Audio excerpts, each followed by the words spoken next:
listen into what the Finance Minister has to say. She's, of course, joining in from the Global Fintech Fest. Crypto threat as well as an opportunity. But crypto is also an example that I use later to say how, unless global cooperation works out well, you're not going to be able to have a responsible financial ecosystem which can regulate it as well. Drug and drug worlds, drug mafias, also a big threat again to the financial ecosystem. Tax havens and round-tripping of resources, tax evasion. All these are also the threats that we need to work. Keeping in our mind, we need to work with these threats before us so that we can address them.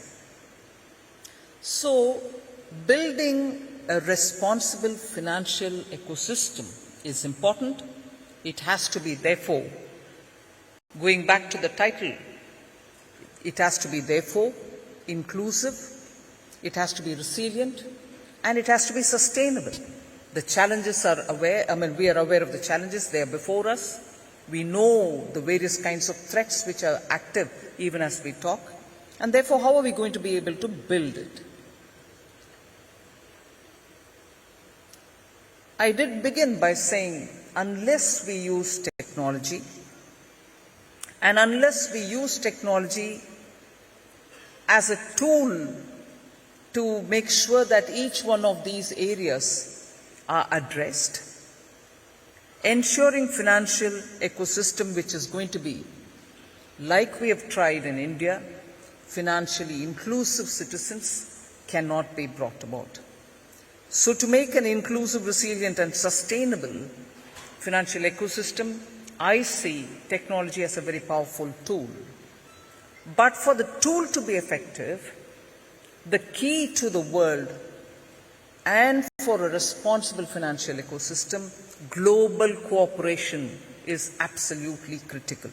And therefore, today, having a gathering from over 100 countries actually, in a way, immediately addresses that need of global cooperation. When we have the stakeholders from so many of these countries being here, we are certainly already making the first step towards global cooperation.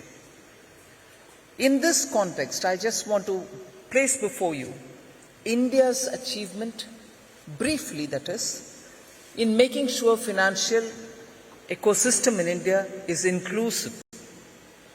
In a span of about 4 years, the number of demat accounts has increased by 2.5 times, from 4.1 crore in 2019-20 to 10 crores in 22-23. A record number of mutual funds, SIPs, are being registered, which again helps in generating long-term wealth, and with a monthly flow in the mutual fund industry through the route, reaching all-time high of 15,245 crores in July 2023. Assets under management of the Indian mutual fund industry has increased tremendously in the last decade. It grew more than fourfold, from 10 lakh crores in May 2014 to a significant 46.37 lakh crores in July 2023. Now, we tend to think that when we talk of financial inclusion, it's easy and therefore that will be the only answer. It is easy to reach the metropolitan towns or tier 1 towns. No, but in India, this revolution has reached even what you may otherwise call backwater towns. Top 30 cities of India are usually expected to be ahead in formal savings. However, in the last 4 years, the share of cities beyond top 30 cities in the total mutual fund assets has grown from 15% to 26%. So beyond 30 cities are contributing to India's financial ecosystem. Instruments like SIPs are only democratizing the wealth creation opportunity.